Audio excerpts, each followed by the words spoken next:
example for partitioning. In this video, I want to use a concrete example. So very simple array like this to show you how to do the partitioning step. Okay, from beginning to end, step by step. Manage those 3 different regions, in a very organized way. So let's start. At the beginning, we use the last element as the pivot. Here, element 4. But when we start, all the elements in the U region, unprocessed region, we use white color to represent. Then in S region, L region, different regions, we use different colors. So you can see those 3 different regions easily when we work on this array. All right. We also need to use some extra spaces. So here, when we do swap, this is our first extra space. Next, we may need to use a few more. All right, so when we start, I want to use the space here to help me organize the data. All right, so when we start, we initialize the arrays or S region, L regions, empty. So then we start to grow these 2 regions based on the criteria. First, when we compare the first element with the pivot, we know it is less than the pivot element. It should go to the S region. So we add it into the S region and we make it yellow color because that's the S region color. Second step, element A compared with pivot element 4, it's greater than that. So it should go to the L region, so I use green color for it. So you can see we maintain these 3 different regions using 3 different colors. The next one, 7 and 4 comparison, greater than 4, so it should be in the L region and in green color. Next one, element 1, compare it with 4, less than, we add it to the S region and put it in yellow color. But this time, there is a problem. Look at the location. One element in S region here, another element in S region, they are separated. We don't want that happen. We want all the elements in S region get together. They take consecutive spaces. And all the elements in the L region also take consecutive spaces. So how to make that adjustment? We want to use some easy way to do it. The easiest way to make that happen, do swap operation. So specifically, we just do swap element 8 and element 1. After you do this swap operation, so you will see all the elements in one particular region take consecutive spaces. All right. So then we can go to the next step. Element 3, compare it with 4, S region. So we need another swap operation. 7 and 3, we need to do the swap.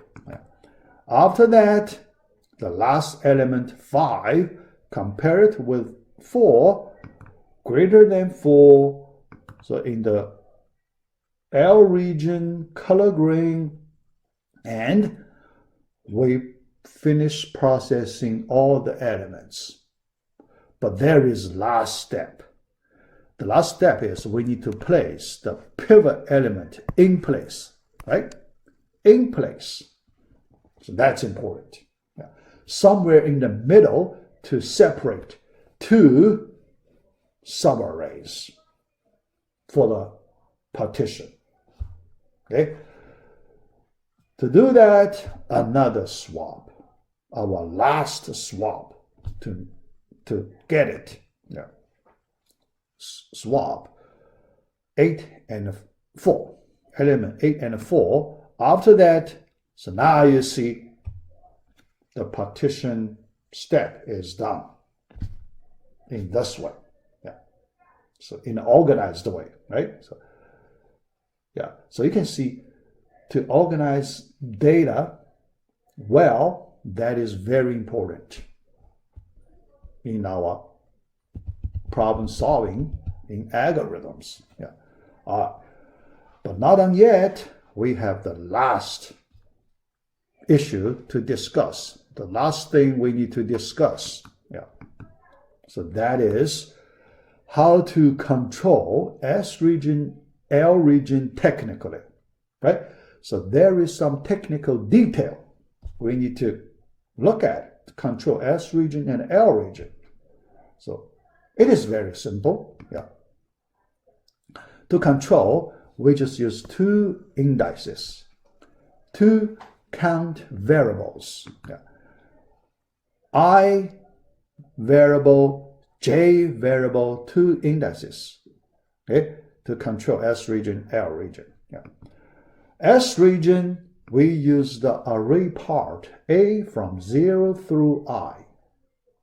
Okay. At the beginning, we can make I equals -1, right? So before we add any element, initially -1, right? Initial value. Yeah.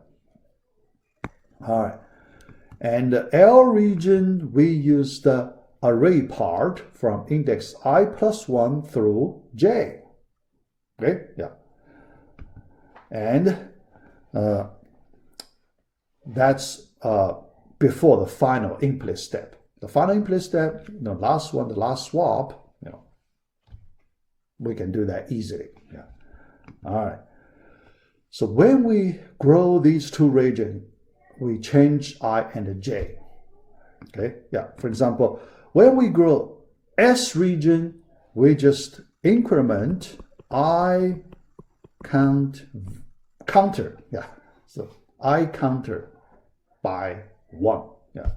When we grow L region, we just increment J counter. Very easy, right? Yeah. But when you swap two elements, so you need to do some normal work. Yeah.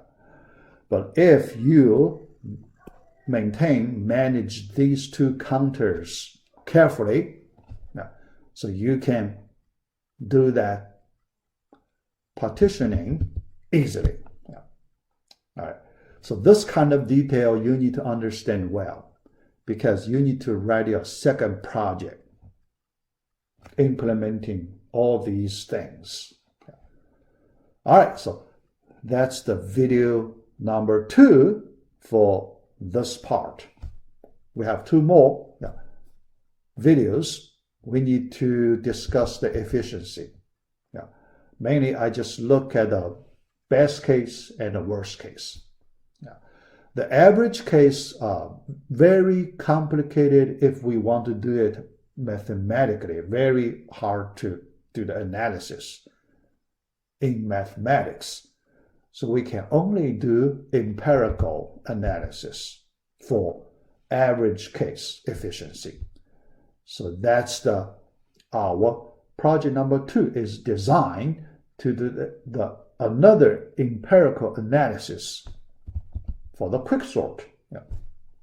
All right. Yeah. So let me stop this video here.